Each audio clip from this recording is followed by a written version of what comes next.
Bismillahirrahmanirrahim. Assalamualaikum warahmatullahi wabarakatuh. Sekolah dan kampus seringkali menjadi tempat di mana kita dapat melihat berbagai fenomena sosial yang menarik. Dalam video kali ini, kita akan menjelajahi 4 konsep sosialisasi yang relevan dengan lingkungan pendidikan. Sosialisasi dan pengesahan diri, peranata dan stratifikasi, sosialisasi mobilitas sosial, dan perubahan sosialisasi. Yang pertama adalah sosialisasi dan pengesahan diri.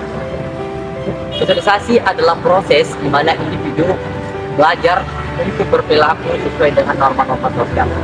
Sekolah atau kampus, proses ini terjadi melalui interaksi dengan teman sebaya, guru, dan guru. Contohnya saat siswa baru bergabung dengan sekolah, mereka harus belajar aturan-aturan yang ada dan beradaptasi dengan lingkungan yang baru. Fenomena sosialisasi di sekolah seringkali termanifestasikan dalam berbagai bentuk interaksi antar siswa. Salah satu contohnya adalah pembentukan kelompok-kelompok sosial yang didasarkan pada minat atau hobi tertentu. Di dalam lingkungan sekolah, siswa dapat membentuk kelompok-kelompok seperti kelompok musik, olahraga, atau akademik. Melalui interaksi di dalam kelompok-kelompok ini, siswa dapat saling berbagi ide, mendukung satu sama lain, dan memperkuat hubungan sosial mereka. Fenomena ini memainkan peran penting dalam pengembangan keterampilan sosial dan emosional siswa, serta membantu mereka merasa termasuk dan diakui dalam komunitas sekolah mereka. Yang kedua adalah peranata dan stratifikasi sosial. Peranata sosial adalah pola-pola perilaku yang dianggap penting dalam masyarakat. Sementara stratifikasi sosial adalah pembagian masyarakat menjadi lapisan-lapisan berdasarkan faktor-faktor seperti pendapatan, status, dan kekuasaan. Sedangkan di lingkungan pendidikan, peranata seperti nilai-nilai akademis dan ekskul memiliki pengaruh besar terhadap status sosial siswa. Ini menciptakan pada stratifikasi di antara siswa berdasarkan pencapaian akademis dan prestasi dalam kegiatan ekstrakurikuler. Stratifikasi sosial di sekolah merujuk pada hierarki atau pembagian tingkat sosial di antar siswa. Meskipun sekolah dianggap sebagai tempat di mana setiap siswa memiliki kesempatan yang sama, namun dalam realitasnya terdapat stratifikasi sosial yang dapat mempengaruhi interaksi dan pengalaman pendidikan mereka. Contohnya adalah perbedaan dalam hal status ekonomi, prestasi akademik, atau prioritas di antara siswa. Siswa dengan latar belakang ekonomi yang lebih tinggi atau prestasi akademik yang lebih baik mungkin mendapatkan perlakuan yang lebih menguntungkan atau dihormati oleh sesama siswa dan guru. Sebaliknya, siswa yang berasal dari latar belakang ekonomi rendah atau memiliki prestasi akademik yang lebih rendah mungkin menghadapi tantangan dalam mendapatkan pengakuan atau dukungan. Bagian ketiga adalah mobilitas sosial di sekolah. Mobilitas sosial merujuk pada perpindahan individu atau kelompok dari satu lapisan sosial ke lapisan sosial lainnya. Di sekolah atau di kampus, mobilitas sosial dapat terjadi melalui prestasi akademis yang meningkatkan seseorang naik ke lapisan sosial yang lebih, atau melalui prestasi dalam program-program pengembangan diri yang meningkatkan kesempatan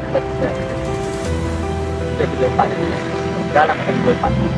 Mobilitas sosial di sekolah mengacu pada perubahan atau pergerakan posisi sosial siswa selama masa pendidikan mereka. Meskipun posisi sosial seringkali dianggap sebagai sesuatu yang drastis, namun di lingkungan sekolah adalah peluang untuk mobilitas sosial.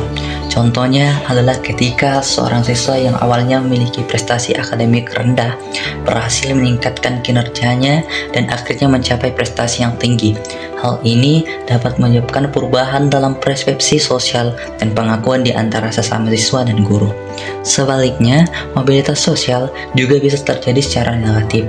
Ketika siswa yang awalnya memiliki posisi sosial yang baik mengalami penurunan dan prestasi atau perilaku mereka.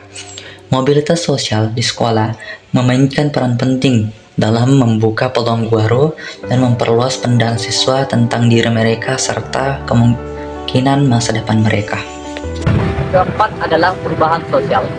Perubahan sosial adalah perubahan dalam struktur sosial budaya atau nilai-nilai dalam masyarakat. Di dunia pendidikan, perubahan sosial bisa terjadi melalui norma reformasi kurikulum, pengembangan teknologi dalam pembelajaran, atau perubahan dalam kebijakan pendidikan. Contohnya, adopsi teknologi digital dalam pembelajaran telah mengubah cara kita belajar dan mengajar. Perubahan sosial di sekolah adalah fenomena yang umum terjadi dalam dinamika pendidikan. Ini mencakup segala macam transformasi atau evaluasi dalam norma, nilai, budaya, dan struktur sosial di lingkungan sekolah. Contoh nyata dari perubahan sosial di sekolah bisa berupa adopsi kebijakan baru oleh sekolah. Berikut adalah gap penyelesaian diri, peranata dan stabilitas sosial, mobilitas sosial, dan yang terakhir adalah perubahan sosial di dalam lingkup pendidikan. Pertama adalah sosialisasi dan penyelesaian diri. Meskipun pendidikan memiliki peran penting dalam sosialisasi dan penyelesaian diri individu dengan masyarakat terhadap gap antara konsep ideal dan realitas di lapangan. Idealnya, pendidikan diharapkan memberikan lingkungan yang mendukung untuk membangun keterampilan sosial, memahami norma-norma sosial, dan memperluas jaringan sosial. Namun, realitasnya seringkali menunjukkan bahwa pendidikan lebih fokus pada pencapaian akademis daripada pengembangan keterampilan sosial. Hal ini dapat mengakibatkan siswa merasa kurang siap dalam menghadapi interaksi sosial di luar lingkungan pendidikan formal.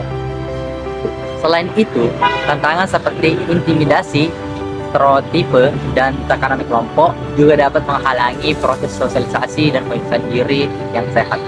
Dengan demikian, gap ini menyoroti perlunya peningkatan dalam pendekatan pendidikan yang lebih holistik, yang tidak hanya memperhatikan prestasi akademis, tetapi juga memperkuat keterampilan sosial dan emosional yang penting untuk kesuksesan individu dalam masyarakat.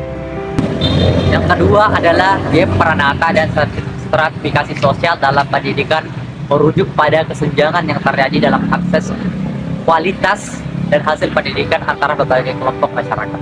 Peranata pendidikan seperti sekolah dan universitas seringkali menjadi cermin dari struktur sosial yang ada, di mana faktor-faktor seperti status ekonomi, ras, gender, dan latar belakang keluarga mempengaruhi kesempatan dan pengalaman pendidikan seseorang. Kesenjangan ini dapat terwujud dalam berbagai bentuk seperti tingkat kelulusan, kemampuan literasi, dan akses terhadap program-program pendidikan unggulan. Misalnya, anak-anak dari latar belakang ekonomi yang lebih rendah mungkin menghadapi hambatan dalam mengakses pendidikan yang berkualitas karena keterbatasan sumber daya finansial atau kesuksesan atau akses terhadap fasilitas pendidikan yang memadai. Selain itu, gap peranata dan stratifikasi sosial juga tercermin dalam ketidaksetaraan dalam peluang pendidikan lanjut, seperti akses ke perguruan tinggi dan peluang karir setelah lulus. Faktor seperti ini, biaya pendidikan, dukungan akademis, dan jaringan sosial juga dapat mempengaruhi kemungkinan seseorang untuk meraih kesuksesan dalam dunia pendidikan. Untuk mengatasi gap peranata dan stratifikasi sosial dalam pendidikan, diperlukan upaya kolaboratif dari berbagai pihak, maksud pemerintah, lembaga pendidikan, dan masyarakat. Langkah-langkah seperti ini menyediakan beasiswa berbasis kebutuhan, program mentoring, dan akses yang lebih luas terhadap bimbingan karir dapat membantu mengurangi kesenjangan tersebut dan menciptakan sistem pendidikan yang lebih inklusif dan berkeadilan. Yang ketiga adalah gap mobilitas sosial dalam pendidikan, merujuk pada kesenjangan yang ada. dalam akses dan hasil pendidikan antara kelompok-kelompok sosial yang berbeda. Ini bisa berupa perbedaan dan kesempatan untuk mendapatkan pendidikan berkualitas. Dukungan finansial atau akses ke sumber daya pendidikan yang memadai, hasilnya kelompok-kelompok tersebut mungkin mengalami kesenjangan dalam mobilitas sosial dan ekonomi. Dan yang terakhir adalah gap perubahan sosial dan pendidikan merujuk pada kesenjangan yang terjadi antara tuntutan perubahan sosial yang berkembang dengan apa yang diajarkan di sistem pendidikan. Hal ini bisa mencakup pengurangan integrasi kurikulum dengan isu-isu sosial aktual, kurangnya penekanan pada keterampilan yang diperlukan untuk menghadapi perubahan sosial, atau ketidakmampuan sistem pendidikan untuk merespon perubahan sosial dengan cepat dan efektif. Dampaknya adalah potensi kesenjangan antara kebutuhan masyarakat yang berkembang dan persiapan siswa dalam menghadapi realitas sosial yang berubah.